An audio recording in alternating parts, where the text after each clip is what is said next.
After episodes 6 and 7 were only 43 minutes long, I was really hoping that Fallout Season 2 Episode 8 would be a thrilling 90-minute finale, tying up all the loose plot threads we've been following throughout the season. Unfortunately, the last episode of Fallout Season 2, titled The Strip, is yet another brief one, running for about 46 minutes. Instead of concluding Season 2, it sets the stage for Season 3. But don't worry, there's still plenty happening, with some exciting reveals, a bit of action, and a few resolutions. Right from the start, we get one of the answers we've been anticipating, although it's not exactly shocking. The Legion's civil war wraps up as Lacerda Leggett drags the skeletons of Caesar, the original Caesar, not the two interim ones, from the battlefield into a tent, where he finally reads the succession note. The note states, "I am Caesar. I am the Legion. It ends with me." Wow, who would have guessed that this monstrous, murderous dictator was also a self-centered jerk? Lacerda, Macaulay Culkin, whose real name is indeed Macaulay Culkin, you can verify that, now fully high on opium, stabs the only other witness, consumes the note and declares himself the new Caesar. No one in the Legion even thinks to fact-check his assertion, but you know how the Legion operates. Off he goes to reclaim New Vegas. In the meantime, the recently awakened Mr. House essentially validates another of our suspicions: he is now entirely digitized. Over the years, my body has become somewhat of a target for wandering travelers seeking to prove themselves, House states from his large monitor, finally acknowledging us, the players of Fallout, New Vegas, the collective courier. I have been poisoned, shot, and bludgeoned with a crowbar, he continues. Indeed, we did inflict significant damage upon you while you lay there defenseless in your metallic diaper. Heh, the ghoul threatens to obliterate the cold fusion diode, but House cautions that the resulting explosion would be so immense that the damage would extend to other planets. What? Excuse me?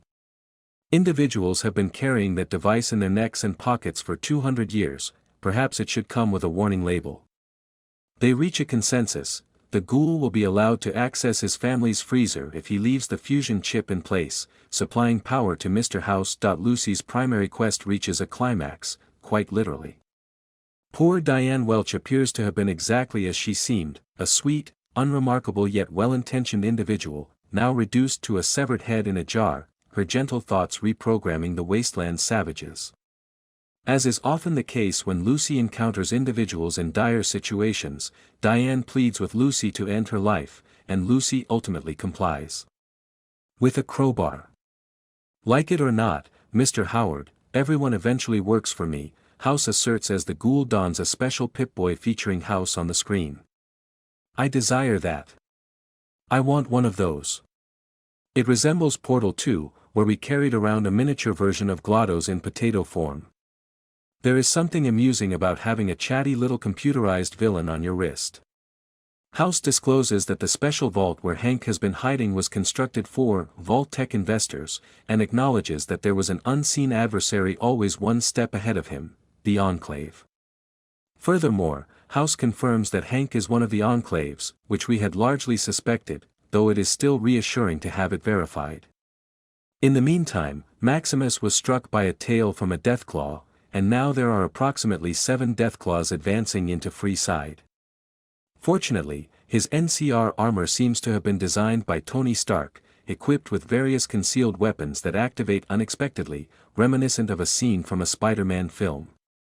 Soon, he finds himself launching rockets from his back, soaring through the air, severing limbs, and detonating heads. In true Vegas fashion, when Max's suit starts to malfunction, the locals are uninterested in assisting him. Instead, they are eager to place bets on whether he will survive or perish. Fortunately, Max receives assistance, albeit just one hand, from Thaddeus, who expertly takes a sniper shot that successfully eliminates a Deathclaw. However, he is unable to reload due to the loss of one of his arms.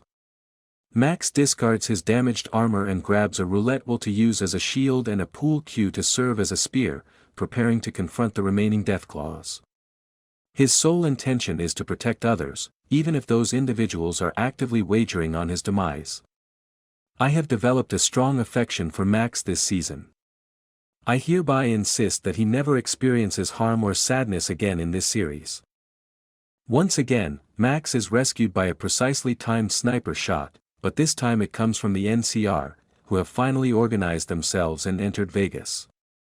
Hooray! I suppose. Apologies, but you can show me the iconic NCR helmet once while the Fallout theme plays, and I will feel a thrill, yet the second time it loses its impact. You have become overly ambitious, showrunners. Meanwhile, Norm's circumstances deteriorate as the group of buds inadvertently opens the elevator of the Vault-Tec building, which was last known to be functioning as a radroach farm. However, these are not your ordinary roaches. For starters, they can fly, and I don't mean the kind of hopping and flapping you see in Fallout 4. I mean they zoom around like hornets on a jet. Secondly, they viciously attack and tear out people's throats. Keep in mind, this is a creature you could easily take down as a child with a BB gun in Fallout 3. They are essentially tutorial-level monsters. I have no idea what Ma June has been feeding them. In any case, the roaches massacre everyone who isn't protected by plot armor, leaving only Norm and an injured Claudia, who exit the building and presumably make their way back to their vault. Meanwhile, in New Vegas, the ghoul arrives just in time to rescue Lucy from having a mind control chip implanted by shooting Hank in the rear. He leaves Hank's destiny in Lucy's hands, and she decides to implant him with the control chip so he can finally be a good father. Unfortunately, she's too late. He already has a chip in his neck, so tiny that it's practically invisible, and he has apparently implanted many others with them and sent them out into the world. According to Hank, the surface is the real experiment, not the vaults. Unbeknownst to anyone, they are following orders that were written for them centuries ago. An undetectable mind control chip. The Fallout series has essentially redefined synths. Hank presses the button to activate the chips, including his own, and becomes a nicer person but loses his memories. Thus, Lucy has to say goodbye to the shell of her awful father and has an emotional reunion with Max. In a flashback to pre-war Vegas, we see pre-war Hank and pre-war Steph as a married couple. This certainly redefines the term power couple.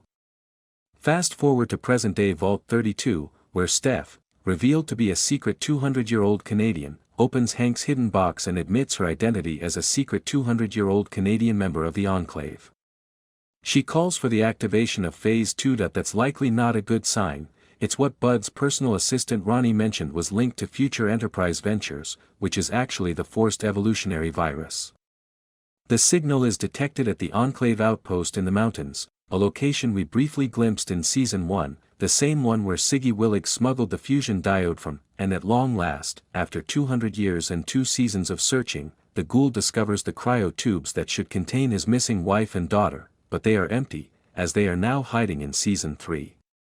Hank's wife left him a note, which is intriguing because somehow, she anticipated that he would still be alive to find her after 200 years, and she and Janie are in Colorado with the Enclave.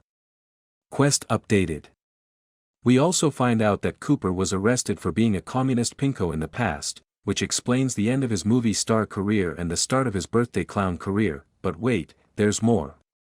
The Legion, now under the leadership of Macaulay Caesar, is marching towards Vegas to confront the standing army of NCR while Lucy and Max observe from the Lucky 38. There's going to be a war, and it's all my fault, Lucy states. Well, welcome to the wasteland, Max replies. After all, he also ignited a war. But whatever happened to that conflict with the Brotherhood? After the credits roll, we catch a brief glimpse. It's in full swing. An elder cleric, Quintus the Unifier, has taken on the name Quintus the Destroyer, while unveiling plans for Liberty Prime Alpha. Coming in Season 3, a massive robot. Now we're finished. What a fantastic season, and there are so many questions left unanswered as we embark on our lengthy wait for Season 3. Will Norm's vault be exposed to FEV? What commands are being sent to the neck chips? Did the Enclave truly drop the first bombs? Where did Ron Perlman's super mutant disappear to? Where is the Brotherhood of Steel's battle occurring? What kind of mutant is Thaddeus evolving into?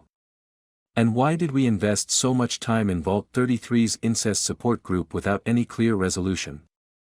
It's been an exhilarating journey through the wasteland in Fallout Season 2, but now it's time to bid farewell for the moment.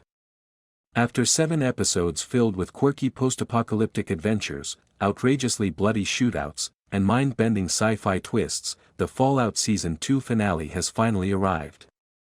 All the cards are laid out as Lucy, Ella Purnell, the Ghoul, Walton Goggins, and Maximus, Aaron Moten, strive to survive the terrors of New Vegas. Will Cooper Howard reunite with his family? Can Lucy navigate the complex mind games? We don't have to wait any longer to discover. While the Fallout Season 2 finale does provide answers to those questions and more, it often feels more like a setup for Season 3 rather than a true finale like the first season. There's so much to discuss. Can Maximus endure the assault of a whole pack of Deathclaws?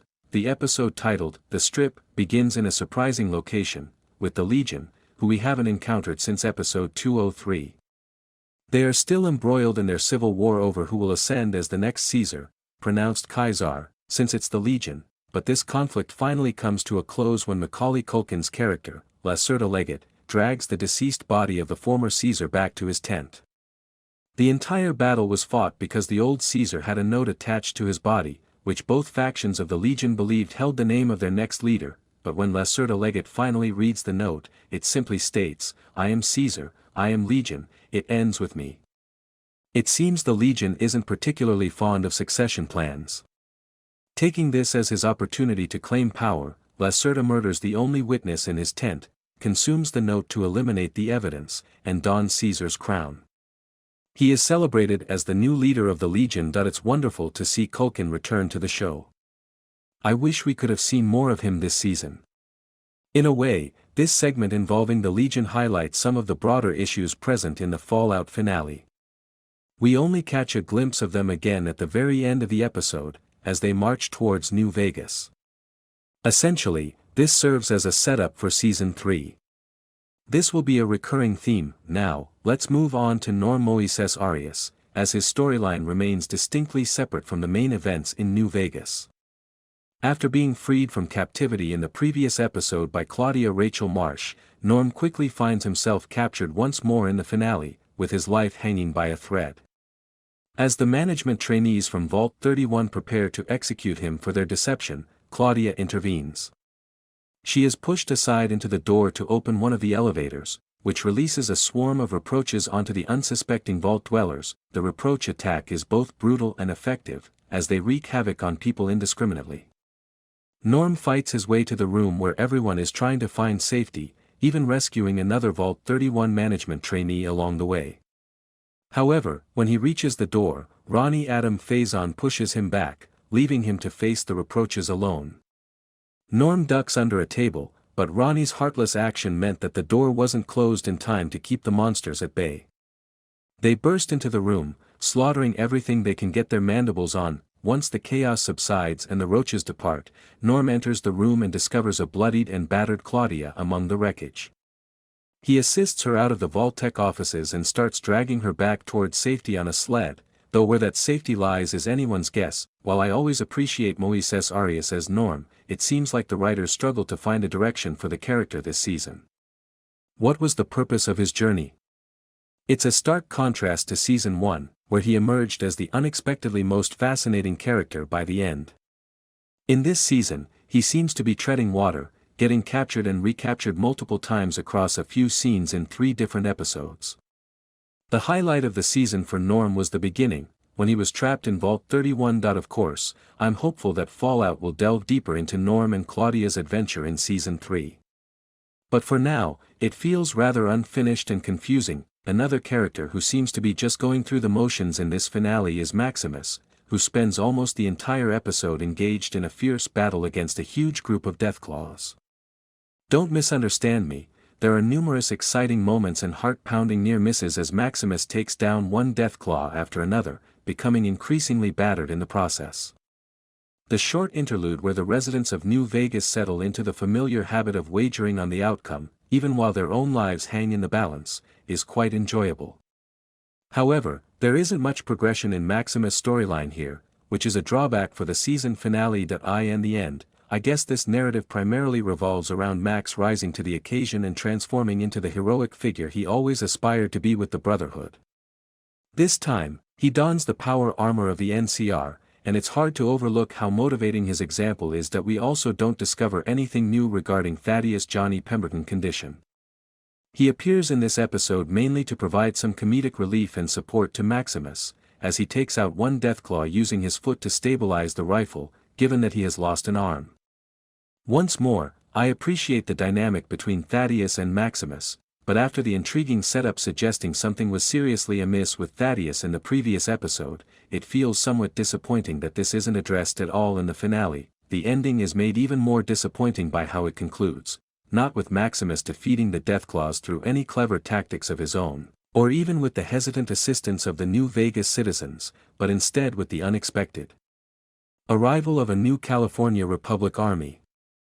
It turns out that the few survivors we encountered earlier in the season weren't the only ones left.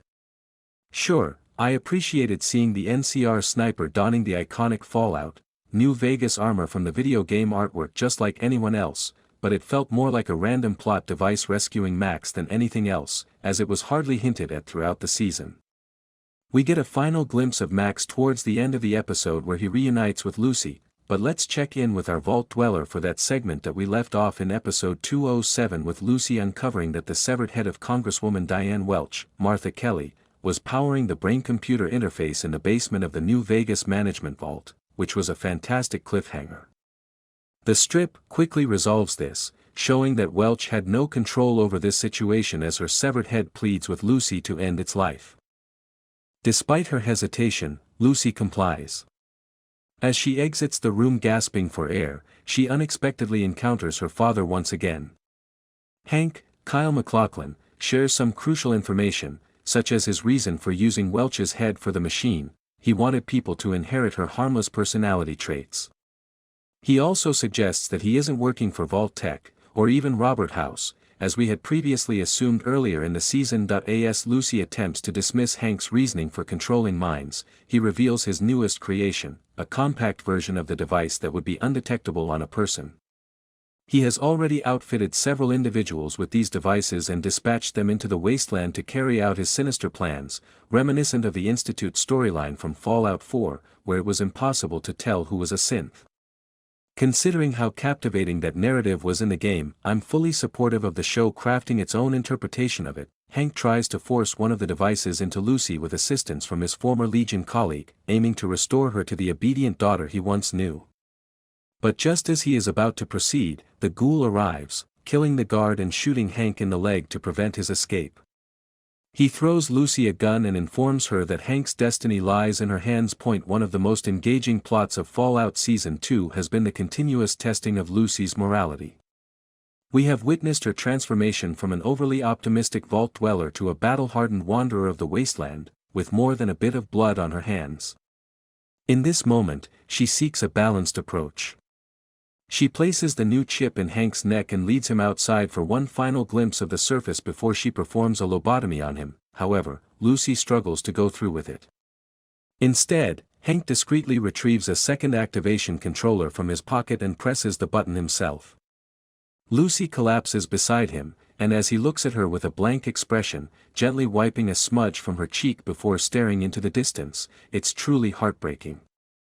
Yes, Hank was a monster, but this moment feels even more tragic than his outright death.